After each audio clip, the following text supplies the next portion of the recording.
Bapak Ibu sekalian, Maulid itu singkatnya kelahiran. Kelahiran Rasulullah ini menjadi mulia dan teristimewa bila dibandingkan dengan semua nabi yang pernah bertugas di bumi. Karena satu-satunya nabi yang disebutkan, didoakan dan diviralkan oleh semua nabi yang pernah bertugas di bumi sebelum kelahirannya hanya Nabi Muhammad SAW. Bapak Ibu bayangkan, 29 generasi sebelum kelahirannya, dan satu generasi itu bisa ratusan ribuan tahun. Nabi Muhammad SAW sudah didoakan oleh dua orang nabi di tempat yang paling suci, dalam keadaan yang paling mulia, dan dua nabi yang paling berpengaruh sampai kehidupan akhir zaman, yaitu Nabi Ibrahim dan Nabi Ismail alaihi wassalam. Saat keduanya diperintahkan meninggikan bangunan Ka'bah yang pernah hancur terkena banjir di era Nabi Nuh alaihi salam, lalu setelah selesai keduanya berdoa persis di tempat yang sekarang kita kenal dengan Maqam Ibrahim itu.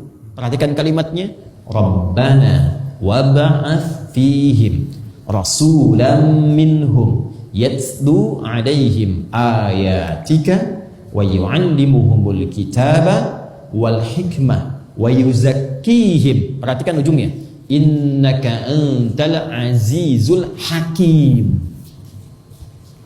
Ya Allah, mohon nanti diutus seorang rasul teristimewa yang lahirnya dekat tempat istimewa ini. Karena rasulnya istimewa, ya Allah tetapkan kelahirannya dekat tempat yang paling istimewa di bumi, yaitu dekat Ka'bah. Tidak ada satupun seorang rasul yang lahir dekat Ka'bah kecuali Rasulullah sallallahu alaihi wasallam, Muhammad sallallahu alaihi wasallam. Nabi Ismail lahir di Palestina, hijrahnya ke area dekat Ka'bah, wafatnya dekat situ. Tapi Nabi Muhammad satu-satunya Nabi sallallahu alaihi wasallam yang terlahir dekat area Ka'bah. Lahirnya di sekitar sini, Pak.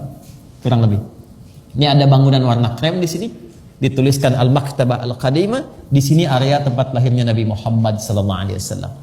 Jadi kalau saya pernah foto langsung dengan kakak itu saat matahari terbit, pas di atas bukit di atas sini, cahayanya itu langsung tegak lurus, Pak. Lurus dari sini ke arah Babus Salam, tembusnya ke Hajar Aswad.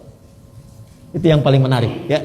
Nah, ini bukan ilmu otak-atik ya, tapi langsung dilihat gitu, ini sesuatu yang sangat menarik. Ada isyarat apa di dalamnya, ya, sehingga petunjuk dari situ mengarah langsung ke arah Hajar Al-Aswad. Singkatnya, mereka berdua mendoakan lahirnya seorang rasul termulia, teristimewa. Saking istimewanya minta hanya lahirnya dekat tempat teristimewa, yaitu dekat area Ka'bah, dan membawa 4 misi utama. 1, mendapatkan kurikulum hidup dari Allah yang digunakan untuk membimbing semua umatnya sampai kehidupan berakhir. Disebut kurikulumnya dengan nama ayat. Yatlu 'alaihim ayatika, ayat. 1, nanti ada kaitan dengan materi kita. Yang kedua, wa yu'allimuhumul kitaba, menjelaskan ayat ini lewat tuntunan praktis berkehidupan. Nanti yang kelak disebut dengan sunnah namanya. 2, ketiga, menjelaskan faedah, manfaat, serta esensi di balik semua ajaran ini yang disebut dengan hikmah namanya. Wah, yang menjadi nama masjid ini ya. Kemudian yang keempat, wa yuzakkihim, dan menuntun umatnya untuk mendapatkan bimbingan etik dan moral. 4.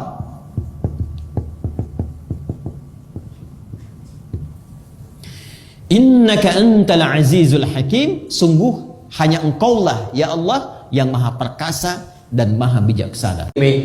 Makanya kata Imam Jalaluddin Asyuti, maulid itu isinya 5. Yang pertama baca Quran, yang kedua baca sejarah Nabi, yang ketiga baca doa, yang keempat silaturahim, yang kelima ada makanan. Ketika Nabi mengatakan kusimpan doaku itu untuk umatku di akhir zaman, kita memang umat terakhir, badan kita paling kecil, umur kita paling pendek, tapi kita lebih dulu masuk ke dalam surga. Sampai-sampai Nabi Ibrahim pun ingin menjadi umat Nabi Muhammad, Nabi Musa ingin menjadi umat Nabi Muhammad, Nabi Isa ingin menjadi umat Nabi Muhammad sallallahu alaihi wasallam. Lau kana Musa hayyan, seandainya Musa itu hidup sekarang, ma wasa'ahu illa ayat tabi'ani, dia akan ikut aku, kata Nabi Muhammad sallallahu alaihi wasallam. Kita di akhir zaman ditakdirkan Allah hidup, jarak kita dengan dia 1444 tahun. Itu bukan kehinaan, itu kemuliaan. Ketika Nabi tegak di atas mimbar, apa kata Nabi? Aku melihat ada telaga, siapa yang minum di telaga itu dia tidak akan haus, la yasma'u fiha abada, dia tidak akan haus untuk selamanya. Siapa yang akan minum di telaga itu? Kami, antum ashabi, kalian adalah sahabat-sahabatku, kalian akan minum di telaga itu karena kalian bersama dengan aku. Tapi ada makhluk yang spesial, mereka tidak pernah berjumpa aku, mereka tidak pernah melihatku, mereka tidak pernah bertemu dengan aku, tapi mereka akan minum di telaga itu, dan mereka itu adalah umat di akhir zaman. Allahumma shalli ala sayyidina Muhammad. Ada ustadz mengatakan maulid itu termasuk dalam khilafiyah. Maulid Nabi bid'ah, pelakunya ahli bid'ah, pelakunya melakukan perbuatan bid'ah, disebut sebagai ahli bid'ah karena melakukan bid'ah. Oh ini maulid bid'ah, masya Allah, antum tuh bid'ah dari kepala sampai kaki. Ya, saya luar biasa kesal. Kadang ada orang bikin perbandingan begini, maulid Nabi, maulid zaman Nabi tidak ada, coret. Zaman sahabat tidak ada, coret. Zaman tabiin tidak ada, coret. Zaman ini ada, oh, lalu diserupakan yang ikut-ikut ke sini. Antum kalau mengamalkan hukum seperti ini fatal. Zakat pakai beras. Zaman Nabi coret. Zaman sahabat coret. Ya, zaman tabiin coret. Zaman ulama coret. Zaman antum ada bid'ah antum. Cara menyimpulkan hukum bukan seperti ini. Lihat turunannya, lihat dalilnya, lihat pemahamannya, lihat turunan-turunan fikihnya. Ya, bagaimana bisa zakat pakai beras ini jadi? Padahal contoh nggak ada, dalil nggak spesifik. Ayo coba temukan, Nabi zakat pakai beras, temukan. Kalau antum menemukan, masya Allah, saya bermohon kepada Allah supaya Allah mempercepat hajinya antum dan masuk surga tanpa hisab. Tiap hari saya doakan. Tidak cukup dengan amin, cari dulu. Cari di setiap hadis Nabi zakat pakai beras. Saya sampaikan pada antum, sampai kiamat kurang 2 hari, antum nggak akan temukan. Sehari lagi buat sadar, ngapain nyari? Ya, karena Nabi tidak pernah bersentuhan dengan beras. Silakan cari di kitab hadis palsu pun, sepalsu-palsunya nggak akan ditemukan. Capek pemalsu hadis mengarang hadis palsu tentang itu, nggak akan didengar, nggak akan dilihat. Kenapa? Karena tidak ada. Nah, kata Muawiyah, hadza irtun, itu makanan pokok. Nabi zakat pakai kurma, pakai gandum. Ya, lihat, karena itu makanan pokoknya. Makanya setiap makanan pokok yang digunakan, kata para ulama, mendekati kaidah usul fikihnya. Lihat, kaidah usul fikih diambil di sini. Setiap yang punya keserupaan dengan itu, sekalipun teksnya tidak jelas langsung menunjuk, itu ada isyarat, namanya qarinah namanya. Kalau ada isyarat menunjukkan kepada itu, maka boleh digunakan sebagai alternatif lain dari makanan pokok yang tidak didapati di masa kita dengan generasi yang berbeda. Tapi kalau makanannya sama di setiap generasi, dia zakatnya pakai itu. Makanya orang Arab sampai sekarang pakai kurma, ada yang pakai gandum. Kita makanan pokoknya bukan itu. Antum makanan pokoknya apa? Beras, masya Allah, beras. Baik pemirsa, beras itu makanan pokok bagi hewan yang bertembolok, ya.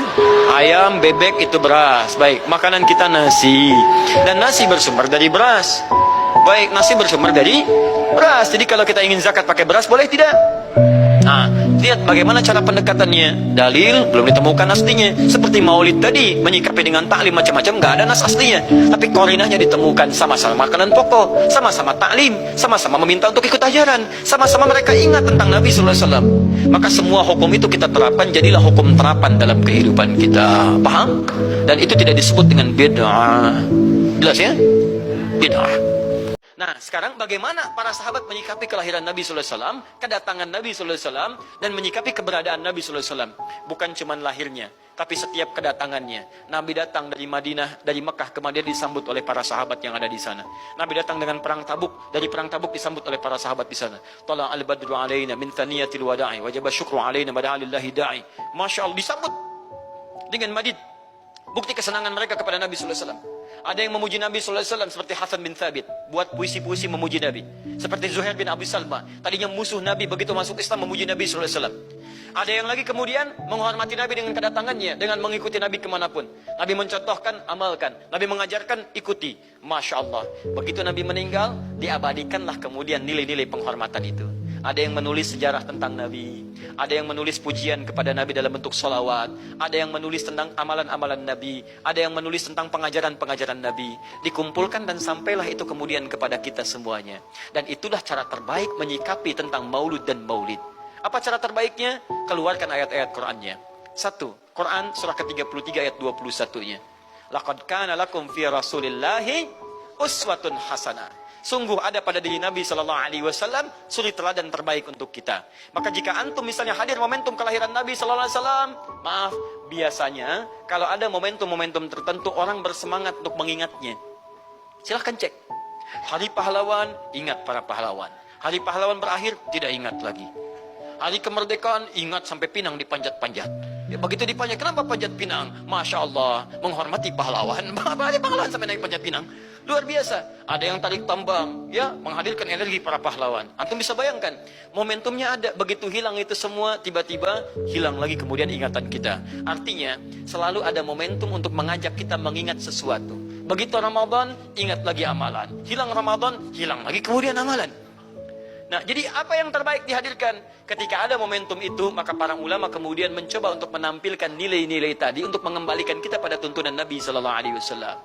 Maka ditulislah kemudian sirah-sirah Nabi, disampaikan untuk mengenalkan Nabi Muhammad sallallahu alaihi wasallam. Mumpung mereka ingat, disampaikanlah pengajaran-pengajaran tentang Nabi, disampaikan ada pujian-pujian salawat kepada Nabi. Kalau yang dimaksudkan tentang nilai-nilai ini, maka dari dulu sudah ada. Sudah ada. Dan yang sudah ada ini tidak dibatasi dengan waktu. Bukan muncul Rabiul Awal saja. Rabiul Awal ke Safar, datang lagi itu. Safar sebelumnya Safar, Rabiul Awal kemudian ke Rabiul Akhir, muncul itu. Ke Jumada, muncul itu. Jadi maulid itu tidak dibatasi dengan waktu. Setiap waktu itu maulid. Maulud tidak dibatasi dengan waktu. Setiap waktu itu maulud. Tapi kalau ada momentum bersamaan dengan waktu kelahirannya, kemudian kita hidupkan untuk mengenal kepada Nabi, dalam bentuk yang tadi disunahkan dalam Al-Quran dan Sunnah, itu tidak ada masalah. Yang ada masalah itu adalah ketika menghadirkan hal-hal yang bertentangan dengan Al-Quran dan Sunnah Nabi Sallallahu Alaihi Wasallam.